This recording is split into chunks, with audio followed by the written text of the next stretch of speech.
झुंपुरा सरस्वती शिशु विद्या मंदिर में वार्षिक उत्सव पालित।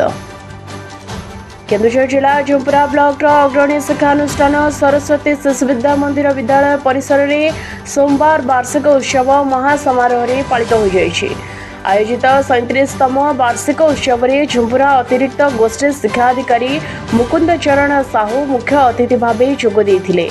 मुख्य वक्ता भाव डॉक्टर ललित मोहन महंत, अवसरप्राप्त प्राध्यापक एवं झुंपुरा सरस्वती शिशु विद्या मंदिर संपादक शरद कुमार साहू, सभापति श्री सुबोध कुमार साहू, उपसभापति शशिभूषण साहू एवं प्रधान आचार्य विपिन बिहारी खंडाई जोगदे प्रदीप प्रज्वलन करने सह विद्यालय पक्षर अतिथि मानक पुष्पगुच्छ एवं उपढौकन दे स्वागत करा जायतिला।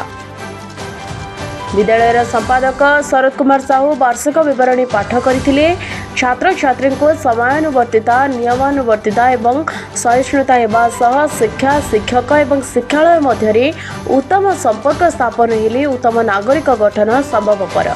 शिक्षा एवं जीवन शैली मध्य समन्वय रक्षा हेले छात्र छात्री माने श्रृंखलित समाज गठन में सहायक हो पारिबे बोली अतिथिगण मतव्यक्त करथिले। विद्यालय विभिन्न प्रतियोगिता कृतित्व हासिल करथिबा कृति छात्र छात्री मानक अतिथि मानक द्वारा पुरस्कार प्रदान करा जायतिला एवं परिपरि छात्र छात्री मानक द्वारा सांस्कृतिक कार्यक्रम अनुष्ठित होइतिला। कार्यक्रम को सफल करने निमंते सरस्वती शिशु विद्या मंदिर समस्त आचार्य आचार्य छात्र छात्री एवं अभिभावक मंडली सहयोग करथिले। शेष उपसभापति शशिभूषण साहू धन्यवाद अर्पण करथिले। विपिन बिहारी खंडाई, प्रधान आचार्य सरस्वती शिशु विद्या मंदिर झुंपुरा।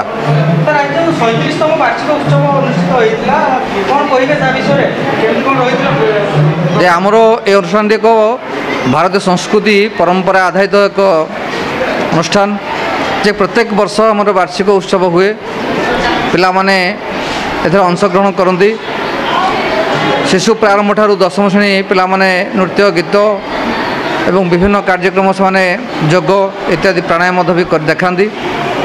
तो एक सुंदर वातावरण मध्य कार्यक्रम होता।